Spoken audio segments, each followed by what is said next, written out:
Desde o início da civilização, o homem tem fascínio pela força. Potência, força, comando, controle e atenção. Isso deve ter começado quando éramos crianças e víamos desenhos, e agora somos garotos crescidos puxando ferro. Com todo o apoio da ciência, dos esportes e da tecnologia, hoje as pessoas são mais fortes do que eram há 100 anos. Procuramos meios de aumentar a força e a resistência humana. Em algum ponto, nós temos que parar de pensar e simplesmente deixar o corpo assumir. Eu bloqueio a dor, continuo e digo, vai dobrar, até que dobra. Como eles conseguem?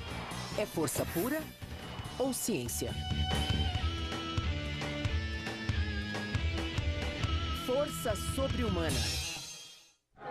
Vai, Ned, manda ver!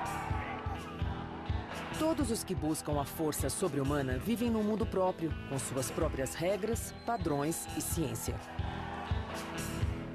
Estes podem ser os homens e mulheres mais fortes do mundo, descendentes de uma longa linhagem da tradição humana que força os limites do corpo em demonstrações de força. Nós amamos puxar ferro! As pessoas são fascinadas pela força pura e por outros tipos de força também. Bem-vindo ao Arnold Fitness Weekend. É aquele Arnold.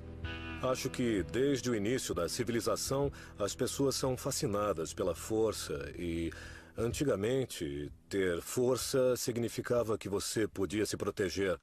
Por isso é que nas situações mais heróicas, o homem mais forte sempre era o maior herói. E eu acho que isso vale até hoje. Força, vai! Todo ano, a sensacional demonstração de força do evento de Schwarzenegger atrai 10 mil das pessoas mais fortes do planeta.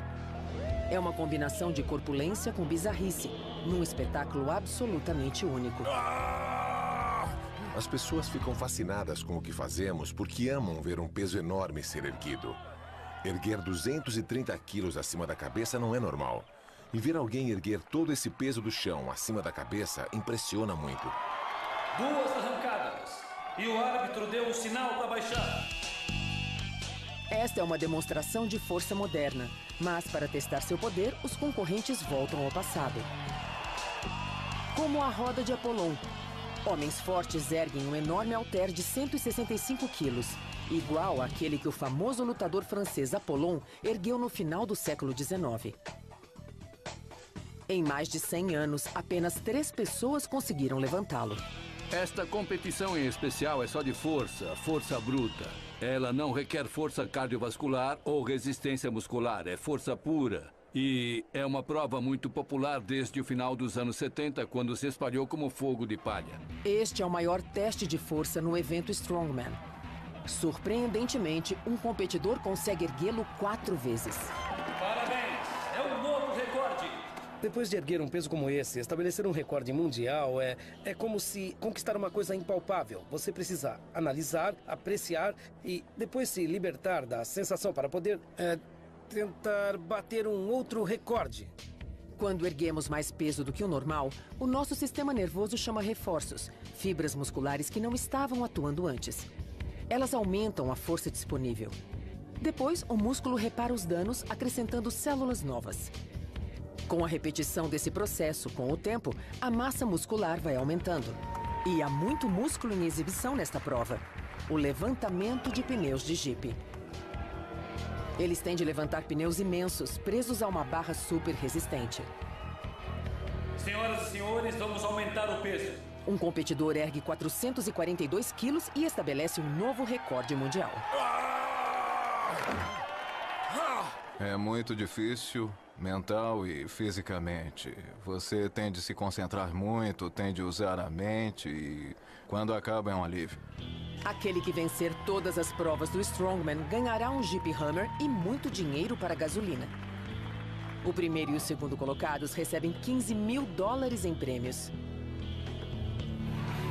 E existe uma variedade enorme de desafios para provar que você tem força sobre-humana.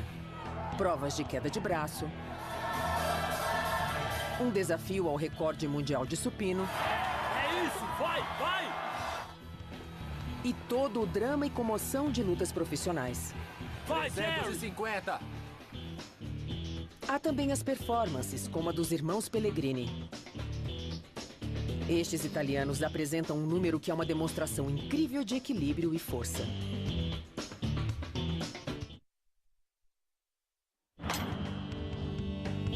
O que define a força? A graça ao levantar o irmão? Ou os músculos salientes desses fisiculturistas? É uma pergunta frequente. Como você avalia qual é o mais forte? É aquele que ergue mais peso do chão? Aquele que consegue erguer mais peso acima da cabeça? Ou aquele que consegue, digamos, carregar 360 quilos rampa acima? Existem muitas maneiras diferentes de comprovar a sua força. Essas formas sobre-humanas são resultado de arte e ciência. O Arnold Classic apresenta os maiores e, para alguns, os mais belos fisiculturistas do mundo. Foi assim que Schwarzenegger ficou conhecido. Antes de ser o exterminador, ele era fisiculturista e ganhou fama no documentário O Homem dos Músculos de Aço. Desde o início, Arnold era fascinado pela capacidade que seu corpo tinha de se transformar numa obra de arte. Ele preferiu se dedicar ao fisiculturismo com um objetivo, que era esculpir o corpo, e não para demonstrar força, como fazem os halterofilistas que se dedicam a isso. O que os leigos não sabem é que fisiculturistas não são necessariamente super fortes. A sua meta é esculpir o corpo até alcançar proporções que, para muitos, são consideradas grotescas. No fisiculturismo, não é necessariamente a força que importa, embora seja preciso ser bem forte para atingir o nível em que eles chegam. Mas eles não competem pelos quilos que conseguem erguer, competem pela aparência. Eles passam óleo no corpo para destacar as fibras musculares e as veias. Para eles, isso é bonito. Por que alguém escolheria ficar como o incrível Hulk? Pergunte a Lou Ferrigno. Por quê? Pelo poder. Para passar a imagem de comando, de controle. Tem a ver com a sua força interior. Por exemplo, quando eu era pequeno, eu perdi a audição. Eu era muito introvertido e tímido, mas eu queria chamar a atenção das pessoas, queria que gostassem de mim. Comecei a praticar fisiculturismo porque me fazia me sentir bem comigo mesmo. E quanto maior e mais forte eu ficava, mais atenção eu chamava. A aparência dos maiores fisiculturistas é estranha, inclusive para os norte-americanos comuns. Mas é assim que a coisa funciona. Quando estão nesse nível, puxam o resto da cultura. É assim. Quando começou a praticar fisiculturismo, Arnold era considerado tão esquisito quanto os maiores fisiculturistas de hoje. Se fossem colocados numa máquina do tempo para voltar à década de 50 ou aos idos de 1900, as pessoas literalmente chamariam a polícia, porque achariam que algo teria acontecido à Terra, que teria sido invadida por marcianos. Homens fortes de verdade não têm músculos tão definidos, mas parecem lavradores fortes. E o segredo de sua força pode ser bem simples, muito treino. Quando vejo fisiculturistas, esses caras enormes que fazem eu me sentir pequeno, eu percebo que há muita diferença no jeito de treinar. Eles treinam para ficar enormes, para ficar inchados mesmo. E eu para ficar o mais forte que eu puder. Em 2003, segundo os padrões olímpicos, Shane Hamann foi considerado o homem mais forte dos Estados Unidos. Ele é campeão olímpico de levantamento de peso. Eu nem fui um garoto forte. O meu tamanho era normal. Shane parece um lavrador forte porque é exatamente isso que ele é. Tudo começou em Mustang, Oklahoma, quando ele começou a cultivar sua força erguendo halteres bem diferentes. O meu pai comprou um negócio agrícola quando eu tinha 13 anos. E comecei a trabalhar lá colhendo de tudo. Melancia, abóbora, melão, todo esse tipo de coisa. E acho que foi aí que começou, descarregando caminhões. Então, a partir daí, eu fui ficando bem grande. Talvez seja por isso que a final do concurso Strongman seja conhecida como Passeio do Fazendeiro. Os finalistas ficam dentro de uma caixa feita de dormentes de ferrovia, pesando 390 quilos, e tentam carregá-la rampa acima.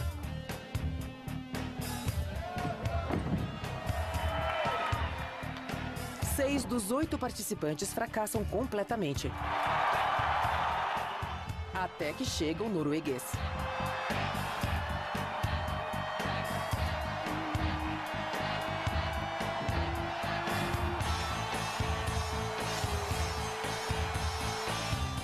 É tudo muito dramático, até o último concorrente fazer a prova na metade do tempo.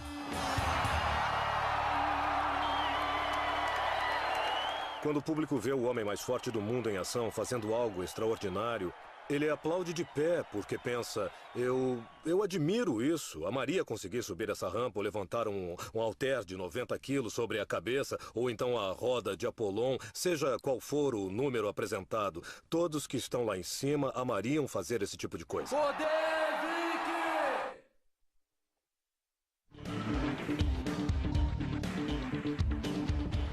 Os frequentadores comuns de academia podem ter um interesse passageiro pela ciência por trás dos poderes da força sobre-humana. Mas para os técnicos e atletas que trabalham aqui, há muita coisa em jogo. Se voltar às últimas Olimpíadas, na maioria dos esportes, a diferença entre a medalha de ouro e o quarto lugar é menos de 1,5%. Então, o que tentamos fazer de verdade é compensar esse 1,5%. A questão é que não haverá muita diferença entre os 3 primeiros colocados e o quarto lugar que não conseguiu chegar lá por pouco. Então, a ideia nesse caso é pôr mais 1 quilo naquela barra no levantamento seguinte para, no fim, somando tudo, conseguirmos passar à frente e termos um vencedor. Braços flexionados, vamos! No Centro de Treinamento Olímpico dos Estados Unidos, em Colorado Springs, humanos treinam para ter um desempenho com a força e precisão de máquinas. Este programa de ciência desportiva é um dos mais avançados do mundo. Eu sou o produto final. Eu faço a minha parte. Eu treino bastante, mas tem muito mais coisas por trás disso, além de mim mesmo. Sabe, tem uma equipe de umas 100 pessoas que fazem muitas coisas que vão me ajudar. Mais um. Tá bom. Os treinadores usam todos os truques conhecidos e muitos que ninguém nem imagina, talhados para qualquer esporte olímpico. Ótimo, excelente! Este é um teste para medir a força do soco de um pugilista. E como o rapaz que faz a demonstração não possui essa força, ele usa um bastão. Muito bom, excelente! Isso pode parecer um capacho comum, mas ele mede com precisão a força gerada por um salto. Precisa ficar atrás da linha. Este teste Muito é usado bem. para medir a velocidade e analisa a mecânica da passada de um corredor. Foi bom demais, está cada vez melhor. Na biomecânica esportiva, nós temos um monte de brinquedos para brincar. Então, eles basicamente servem para medir força ou então servem para captar imagens. E hoje nós usamos imagem e vídeo. A ciência dos esportes olímpicos usa esses brinquedos para maximizar os resultados do treinamento implacável. Às vezes eu sento e penso o que estou fazendo agora e digo, isso é loucura. Sabe, estou aqui levantando peso sobre a cabeça todo dia. Mas o que é isso? Por que eu faço isso? Mas eu faço porque eu gosto. E faço porque sou esportista. Isso me leva aos Jogos Olímpicos e minha meta é medalha de ouro. É por isso que eu faço. O levantamento de peso olímpico não distingue sexos. Tara Nott treina tanto quanto Shane. Quando digo às pessoas que adivinhem qual esporte eu pratico, elas dizem ginástica. Tipo uma ginasta aposentada ou alguma coisa diferente. Elas não imaginam que é levantamento de peso. É rápido na subida. Dragomir Shroslan é um dos treinadores de elite dessa área do mundo olímpico. Quando Shane levanta esse peso todo, acontece uma coisa incrível. Uma complexidade de fatores contribui para um desempenho notável. Estamos falando de força, explosão, velocidade, aceleração, produção de potência. E tudo isso é um resultado de um equilíbrio perfeito entre concentração e coordenação motora. Quando Shane levanta um peso, seu cérebro manda um impulso nervoso através da coluna até seus bíceps. Esse impulso nervoso causa a liberação de substâncias químicas chamadas neurotransmissores nas fibras musculares, que provocam o retesamento do músculo e Shane levanta o peso.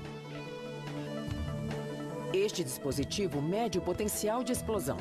É uma força necessária em muitos esportes e o aparelho se chama Force Rack. O velocista precisa dessa explosão na saída, o jogador de vôlei para subir a rede e o levantador de peso para erguer o halter. 3, 2, 1, vai!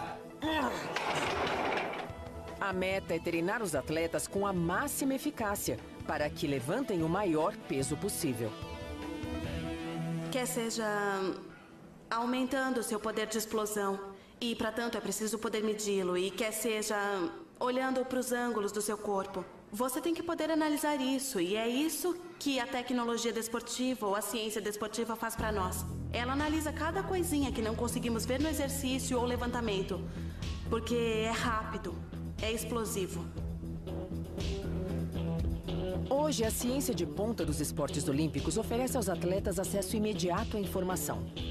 Por exemplo, este teste para levantadores de peso é tão novo que é a primeira vez que Shane o experimenta. O que eu gosto no sistema é o fato de que podemos estudar a cinemática e podemos então sobrepô-la à imagem real, entendeu? Isso é incrível. A cinemática, ou ciência do movimento, é rastreada com precisão pelo computador, registrando a força e velocidade do levantamento de Shane. Agora ele pode obter toda essa informação com um replay instantâneo. Antes não tínhamos nada assim. Um vídeo da hora que acontece, mostrando todas as velocidades, as posições e a força, tudo ao mesmo tempo em que fazemos o levantamento. Antes, tínhamos de fazer o levantamento e estudá-lo depois. E ter isso bem na hora é bem legal. Está dando certo. Ele me avisa que posso levantar mais peso, que tenho potencial para erguer mais peso ainda. Essa é uma coisa que me ajuda muito e vai me ajudar a ficar cada vez mais confiante. Eu me oriento visualmente, então quando vou revisar minha técnica ou mudar alguma coisa, eu preciso ver onde é que estou errando. E preciso analisar isso, tipo olhando para a coisa. E é isso que a ciência dos esportes nos dá. Pega um levantamento e nos permite vê-lo localizando exatamente onde fizemos algo errado. Por exemplo, os levantadores lutam para levantar peso simetricamente, que é a maneira mais eficaz. O vídeo simultâneo e a análise por computador tornam os erros óbvios ao atleta. Nós colocamos um tipo de coleira ou anel em cada ponta do halter, de cada halter. E através da análise dessa mecânica ou através desse programa de computador, conseguimos gravar em tempo real o caminho feito pelo halter.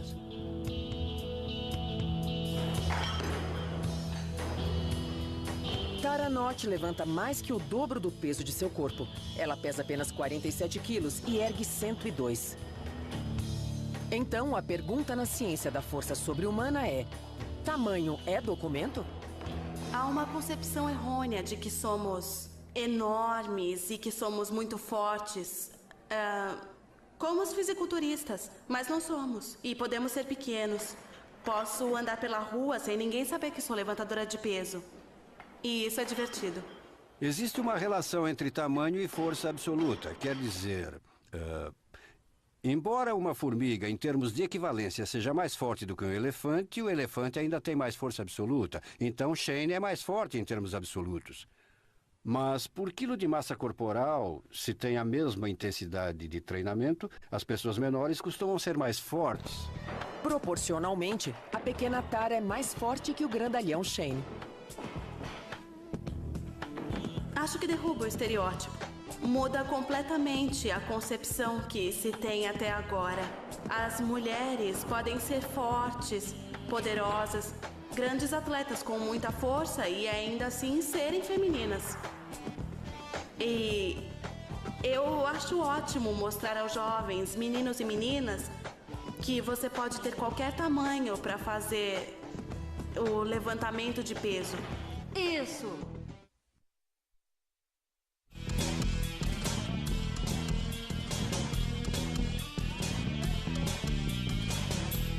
O poder da mente sobre a matéria pode produzir feitos surpreendentes de força sobre-humana. A mente é totalmente essencial para se ter sucesso no levantamento de peso. Nas competições difíceis, a determinação mental faz toda a diferença. Tem gente que se aproxima do peso e você pode ver pelo olhar ou no comportamento da pessoa que ela não acredita que vai conseguir levantar aquele peso. E aí, quando você vê essa insegurança, então já era. Numa competição, Principalmente, o aspecto mental tem um papel enorme no levantamento. Ou seja, quando vai até a barra, se você não está convencido de que vai conseguir, você não consegue. Levantadores de peso olímpicos como Shane Hammond e Tara Knott conhecem bem o que os atletas chamam de momento, o estado em que a mente se solta e a força simplesmente flui. Após estudar a ciência de seu esporte, o próximo passo é esquecê-la. Nenhum atleta terá sucesso nesse esporte se não tiver a capacidade de bloquear tudo. A certa altura, nós temos que parar de pensar, ir até lá e deixar o corpo assumir. Eu me concentro nos meus levantamentos repetidamente e me vejo conseguindo antes de começar. E então a psique natural toma conta do corpo e eu me concentro totalmente no que estou fazendo. No levantamento de peso, os atletas falam que às vezes sentem que os pesos são pesados e às vezes que são leves. E, na minha opinião, isso é uma questão de atitude. Uma nova abordagem no aspecto mental provou aos cientistas que o cérebro realmente se altera fisicamente quando está em concentração intensa. A neuroimagem já está bem estabelecida e ela nos dará um retorno. Fará com que o aspecto do desenvolvimento atlético seja real e concreto. Os cientistas produziram imagens da mente em ação. Esta é uma imagem da mente no tal momento. Atiradores, golfistas e jogadores de basquete foram conectados a eletrodos e mapeou-se a atividade de seu cérebro pouco antes de entrarem em ação. É o chamado momento. O momento é aquela hora em que se está totalmente focado. E do ponto de vista neurocientífico, isso significa que as estruturas do cérebro essenciais para a tarefa estão totalmente ativadas e que as estruturas ou processos mentais que não são essenciais se desligam. Há uma redução da atividade cerebral.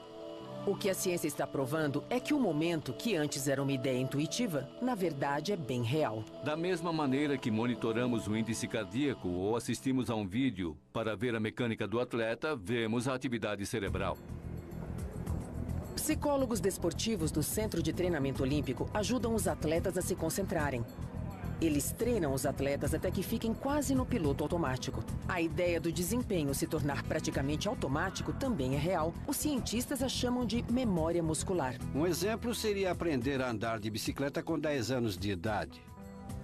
Você anda de bicicleta até os 15 anos e depois para durante 10 anos, mas andará perfeitamente se subir nela de novo. Estes são padrões neurais. Ligações neurais que se desenvolvem e se estabelecem e, portanto, quando o indivíduo for fazer o exercício novamente, rotas ou caminhos do cérebro são claramente estabelecidos e é uma forma de memória. Quando aprendemos algo novo, várias áreas diferentes do cérebro são estimuladas. E ao adquirirmos mais habilidade, a atividade cerebral também fica mais focada. Formam-se lembranças que sinalizam para músculos entrarem em ação. O pensamento ativo costuma nos tirar desse momento, então é quando você entra no estado quase zen ou hipnótico. E as pessoas descrevem de maneira consistente a sensação de estar nesse momento. O tempo parece quase parar e elas não têm consciência do esforço feito. Os atletas precisam estar empolgados, mas não demais. Existe um ponto em que é preciso estar no estado mental certo para ficar no auge, estimulado. Mas não em demasia, porque aí o desempenho cai. Já tive experiência com atletas em que a adrenalina faz o peso parecer tão leve que, de repente, o peso está muito acima do que deveria. E até num esporte em que se pensa que isso poderia ser útil, acaba sendo prejudicial. Então, eles precisam aprender a controlar isso. O poder da adrenalina pode ser tão grande que pode até fazer com que pessoas sintam uma força sobre-humana em momentos de crise. Nesses momentos de crise, várias partes do corpo, especialmente o sistema endócrino, entram em ação. A glândula suprarrenal libera substâncias químicas, que incluem cortisona e também adrenalina. O sistema nervoso começa a reagir de várias maneiras e o pensamento é o último fator envolvido. Nós temos uma reação instintiva ao estresse, que libera hormônios na corrente sanguínea. Os hormônios nos dão mais força e resistência, nos deixam prontos para lutar. Acho que não há dúvida nenhuma de que as pessoas fazem coisas extraordinárias, em circunstâncias extraordinárias, sem sequer pensar nelas. O corpo reage fisiologicamente e temos vários mecanismos fisiológicos em ação. Histórias reais do poder da adrenalina viram notícia. Uma texana encontra uma força desconhecida e tira o marido de 90 quilos, deficiente físico, de sua casa em chamas. A pequena Dot Barnes, de 72 anos, luta com um alligator e salva a vida da amiga. Vance Flossenzier até consegue arrancar um tubarão de cima de seu sobrinho. Ouvi o meu filho gritar tubarão e ouvi um grito. Eu me virei e vi uma mancha de sangue no lugar onde os meninos estavam. Aí corri para lá e quando cheguei, percebi que era o Jesse. O tubarão pegou o braço dele. A cauda do tubarão estava perto de mim e eu não sabia bem o que fazer. Mas eu agarrei pela cauda e quando puxei, nem tive tempo para pensar. Ele precisou de uma força espetacular para dominar o tubarão, que tinha mais de 2 metros e pesava cerca de 90 quilos. Não sou um super-homem, eu sou apenas um homem, certo? Mas demonstrou uma força sobre-humana no dia em que salvou a vida do sobrinho. O braço de Jesse foi retirado do estômago do tubarão e reimplantado. Mas pessoas que sofrem uma descarga de adrenalina muito alta podem se tornar perigosas. Especialistas treinam policiais para lidar com situações ameaçadoras, quando prisioneiros ou criminosos têm surtos de adrenalina e não podem ser subjugados com medidas comuns.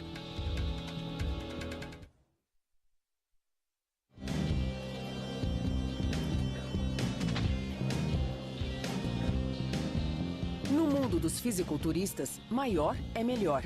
E existe até uma psicologia por trás disso. Aqueles que são naturalmente fortes são medidos pelos outros todo dia. Muitas vezes, quando ando por aí, e uns caras da academia que me veem e acham que são grandes, talvez na academia deles eles até sejam grandes, mas parece que eles... Tem vezes que eles incham o peito e eles me olham assim, tentando parecer maiores. E nessa cultura, ser grande tornou-se uma meta em si. Acho que isso é natural para os homens. Querer ser bem maiores do que são. Sabe, muitos só querem ser grandes. E quando você dá de cara com outro cara grande, tenta parecer maior ainda. Acho isso muito engraçado. Talvez seja da natureza. Existem animais que se estufam para espantar os predadores. 350! Mas os humanos querem força sobrenatural. Shane mantém o seu tamanho à moda antiga, com exercícios olímpicos rigorosos. E ele não toma suplementos porque os atletas olímpicos são constantemente testados.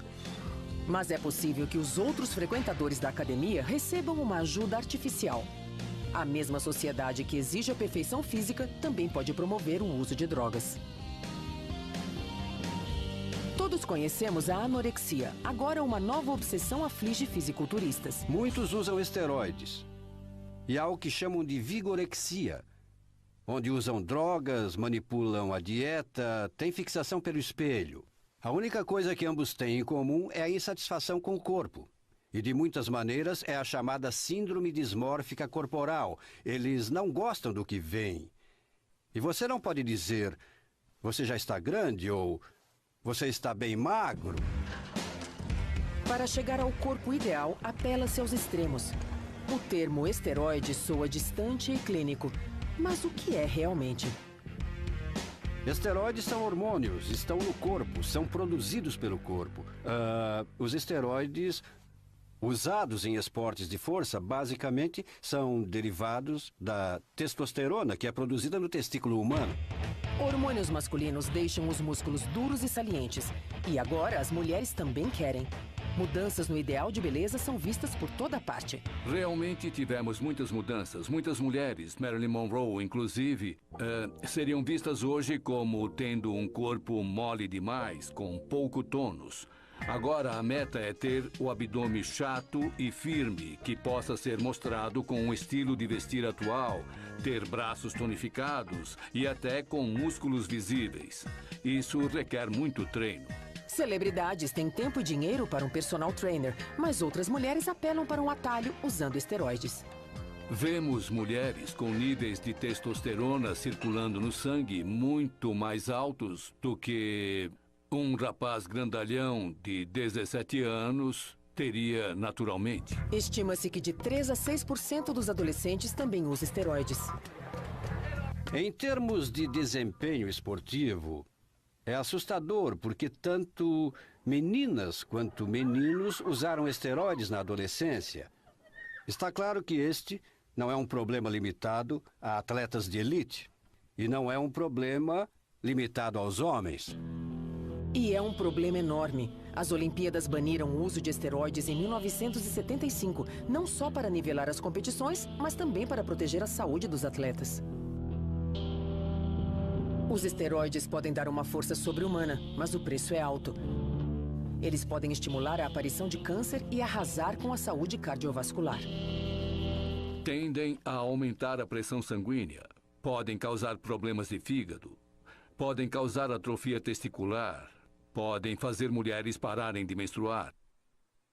Há toda uma gama de problemas físicos que eles podem causar. Os esteroides estão em cena desde meados da década de 30. Hitler mandava aplicá-los nos SS para que ficassem mais agressivos. Hoje se sabe que os esteroides podem afetar a mente de outras maneiras e causar depressão. Eles podem fazer as pessoas exibirem sintomas maníacos e ter pensamentos muito inadequados. É um consenso geral de que eles tendem a fazer com que a pessoa fique de pavio curto. Ela fica mais temperamental, mais sensível, menos disposta a perdoar, mais rápida em partir para a briga. Se as terríveis ameaças à saúde física e mental não intimidam, os vaidosos devem saber que os esteroides também podem causar acne e calvície prematura. Além do uso indiscriminado de esteroides, há uma série de imitações que invadiu o mercado. Embora sejam vendidas como drogas, são comercializadas como alimento e são legalizadas. Alguns dos chamados suplementos alimentares imitam os efeitos dos esteroides e podem ser tão perigosos quanto eles. Mas, como estudos de longo prazo ainda não foram realizados, eles são vendidos livremente. A Andro parece um esteroide e no corpo se transforma no hormônio testosterona, que é um esteroide. Eu chamo de mãe de todos os anabolizantes. A androstenediona, ou Andro, é apenas mais um suplemento que escapa do funil das autoridades. Esse detalhe técnico levou ao crescimento de uma indústria bilionária. Em 1998, o herói do beisebol, Mark McGwire, reconheceu que estivera usando 2 suplementos em seu treinamento, a Andro e um aminoácido que aumenta a energia chamado creatina. Nenhuma das substâncias é proibida pela Liga de Beisebol Profissional. Naquela temporada, McGwire fez 70 home runs, superando o duradouro recorde de Roger Maris. Quando Mark McGwire surgiu, ninguém conhecia a Andro. A lei nem sequer previa problemas com ela. Mas um jogador de beisebol pôs a Andro no mapa, que se tornou essa indústria enorme. McGwire não fez segredo do uso do suplemento, mas criou controvérsias na Liga de Beisebol sobre todos os seus home runs. Os suplementos teriam lhe dado uma força sobre-humana? Usar o suplemento produziu 70 home runs. Esse é um feito e tanto. Mas acontece que todo mundo acreditou que sim. E agora temos essa questão dos modelos ideais. Como faço para ficar igual a esse modelo? Como consigo a mesma coisa? É muito fácil. Não precisa de consentimento dos pais, nem de nenhuma agência reguladora. Basta entrar numa loja e comprar a Andro. É isso que acontece, e houve uma explosão. A Liga Profissional de Beisebol só começou a fazer exames para detectar a presença de esteroides a partir de 2003. Mas a controvérsia dos suplementos está longe de acabar. Ontem, em Fort Lauderdale, um lançador de 23 anos, Steve Beckler, morreu de internação um dia depois de treinar em Fort Lauderdale. A morte de um jogador de beisebol durante um treino fez os legisladores pedirem reformas. Depois que Steve Beckler, do Baltimore Orioles, morreu do coração, soube-se que ele havia usado éfedra, outro dos chamados suplementos fitoterápicos. Ela funciona como anfetamina e é usada para promover perda de gordura e ganho de massa muscular. A morte de Beckler lançou suspeitas sobre a segurança de estimulantes não regulamentados vendidos sem receita. O mercado está bem à frente da lei quando se trata de regular suportes à força sobre-humana. A creatina, por exemplo, ainda não foi proibida porque é encontrada na natureza na forma de proteína, como no peixe. Mas os especialistas dizem que se você quer uma força sobrenatural, o modo natural ainda é o melhor.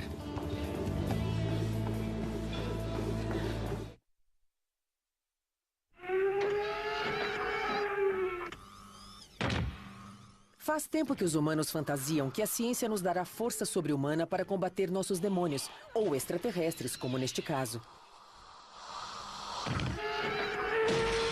Mas os supertrajes, como o que Sigourney Weaver usa, não são mais fantasia.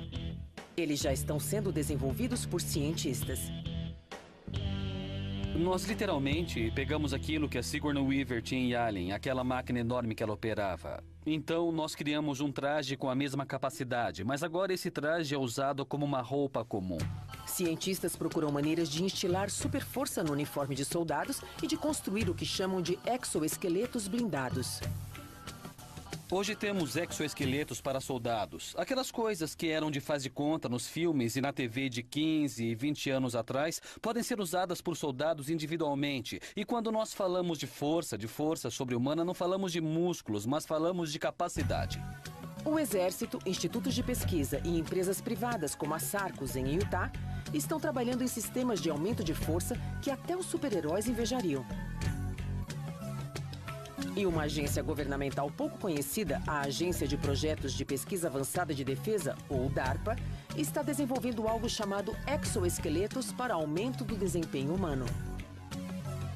Procuramos maneiras, principalmente as mecânicas, de aumentar força e resistência humana. Em outra palavra, força sobre-humana, na forma de um exoesqueleto.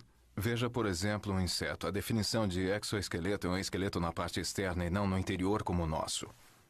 E a razão para se colocar algo pelo lado de fora em termos de engenharia é porque ele oferece lugares para inserir coisas como motores, movimentar o exoesqueleto.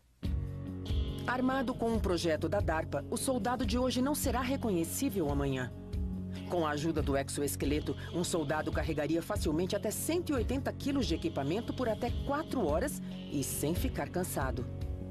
Estamos chegando ao limite máximo do que o sistema biológico pode fazer no máximo de seu desempenho, então precisamos ter um adicional mecânico, se necessário, para levar cargas acima do peso que o homem pode carregar. Essa força sobre-humana agora é fornecida pela tecnologia ou por uma máquina. Portanto, quando o soldado chega ao seu destino, está mais forte, porque não precisou exigir tanto dos músculos só para chegar até lá. O exército norte-americano também trabalha num realçador de força, o programa Future Warrior, ou Guerreiro do Futuro, com o lançamento previsto para 2025. A força sobre-humana talvez não venha de um exoesqueleto, mas da ciência conhecida como nanotecnologia. A força pode ser inserida no uniforme do soldado em nível molecular. A nanotecnologia utiliza materiais em escala submicroscópica. Um nanômetro é a bilionésima parte de um metro. E hoje já é possível produzir polímeros nessa escala. Eles se juntam aleatoriamente e começam a parecer uma teia de aranha. Se deixarmos que fiquem se juntando, vão parecer uma pele. O exército planeja usar um processo de eletrofiação para tecer os polímeros num intrincado sistema sensorial nos uniformes dos soldados. Pense nele como uma segunda pele, armada com inteligência artificial. Trabalhamos na inserção de nanofibras nesse tecido inteligente e agora temos a capacidade de fazer com que ele haja como músculos do corpo. As fibras são tecidas num material semelhante a tecido ou papel. São muito, muito finas e têm a resistência e a consistência de tecido. Agora a questão é como passar de moléculas flexíveis para um tipo de tecido que possa se transformar numa camisa e que daria uma super força. E para fazer isso, precisamos fazer com que essas moléculas se unam na forma de fibras, como os músculos que têm a forma de fibras, e daí projetar um tecido que possa ser controlado de alguma forma, talvez eletronicamente, para desenvolver essa força. O programa Guerreiro do Futuro poderá usar exoesqueletos junto com a nanotecnologia. Para começar, a criação de um tecido inteligente é um grande salto para nós. Por isso, o programa de exoesqueleto está sendo usado com ele para poder suportar carga e fornecer força. O projeto Guerreiro do Futuro baseia-se na hipótese de que a guerra do futuro será urbana, com combates no meio da rua. Seja usando exoesqueletos ou a nanotecnologia, a nova força sobre-humana possibilitará que soldados subam escadas, corram mais rápido e passem rapidamente por vielas estreitas. Isso também poderá ter aplicações civis. A meta é melhorar a capacidade militar. Mas garanto que pessoas como eu, que trabalham nessa área, também ficarão felizes quando alguém que não andava há 20 anos puder sair andando até a sua caixa de correio. É o que vai acontecer quando isso for uma realidade. A nova tecnologia será inteligente. A blindagem com inteligência artificial saberá quando seu usuário está gravemente ferido e fará alguma coisa a respeito. A primeira versão dela é burra, já que é manipulada pelo soldado. Esperamos que a próxima geração seja provida de energia. E assim, quando o soldado tocar o torniquete, ele será ativado. E esperamos que com a inserção da nanotecnologia, que em tempos futuros de guerra, que o tecido inteiro possa ser um torniquete em potencial. Os intrincados sistemas destinam-se a tornar os soldados do século XXI uma mistura altamente especializada de homem e máquina.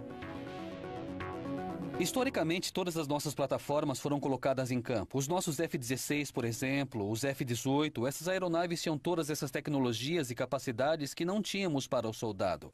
Então estamos trabalhando para dar essas mesmas capacidades ao soldado para que seja um F-16 com pernas. Embora a ciência continue a buscar os limites da força sobre-humana, nosso destino ainda está contido no nosso DNA. Acredito que nascemos, de certa forma, programados para fazer certas coisas. E nós já tentamos alterar essa programação toda, de um modo ou de outro. Mas há um limite para isso. Você não pode ser uma pessoa totalmente diferente. Portanto, o desafio é como maximizar o seu potencial. De modo seguro, saudável, produtivo. Como maximizar o seu potencial? É um pássaro! É um avião! É o super-homem! Sim, é o super-homem!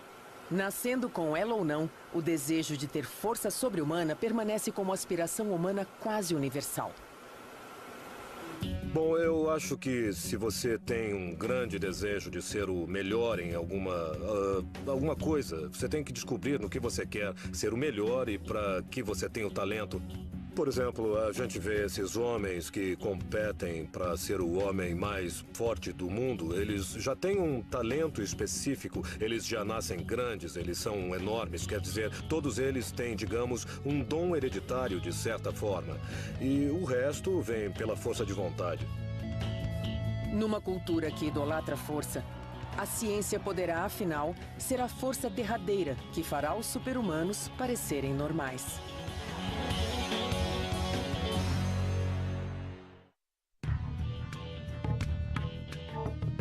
Versão brasileira, Tempo Filmes, São Paulo.